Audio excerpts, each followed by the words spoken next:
What kind of tools do you need to install a vinyl liner? Well, you don't need a whole lot in terms of specialty tools to install a vinyl liner, and in fact a skilled technician could probably get the job done with just let's say a wet-dry Shop-Vac, a nice new razor knife, and a number 2 Phillips screwdriver. If you had those 3 things, an intrepid vinyl liner installer could probably get the job done.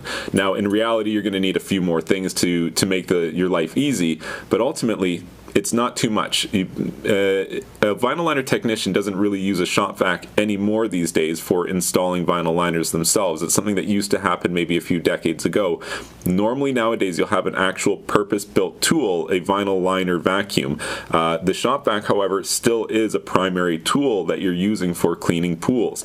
That's the thing that you need to do when you're installing a vinyl liner, is you need to clean the pool. You cut out the old liner, you remove all the old flanges and gaskets, but then you need to clean the pool.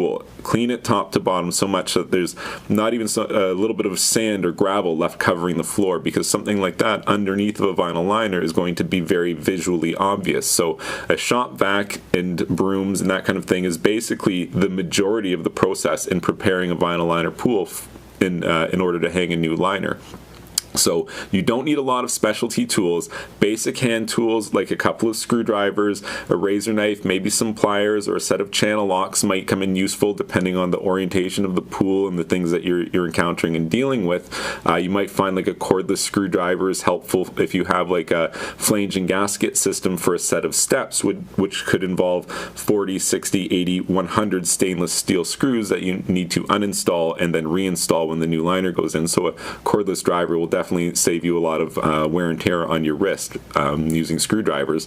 But you don't even need them. You don't even need the cordless driver. You can get by with basic hand tools, a wet-dry Shop-Vac, something a little bit on the larger size, like 5 gallon, something like that, or sorry, 5 horsepower or 6 horsepower, something along that size. The very smaller ones, 3 horsepower, 2 horsepower, that's not really big enough for a swimming pool liner installation. But if you're looking to install a liner yourself and you're wondering, well, what's involved in this process? Surely there must be specialty tools, things that you're going to have to buy to get the job done. Not really. A well-equipped average homeowner's garage probably has all the tools in it already that you need to get the job done to install a liner in your own pool. If you found this information helpful, please be sure to like this video and subscribe to my YouTube channel. And you can check out my website, swimmingpoolsteve.com.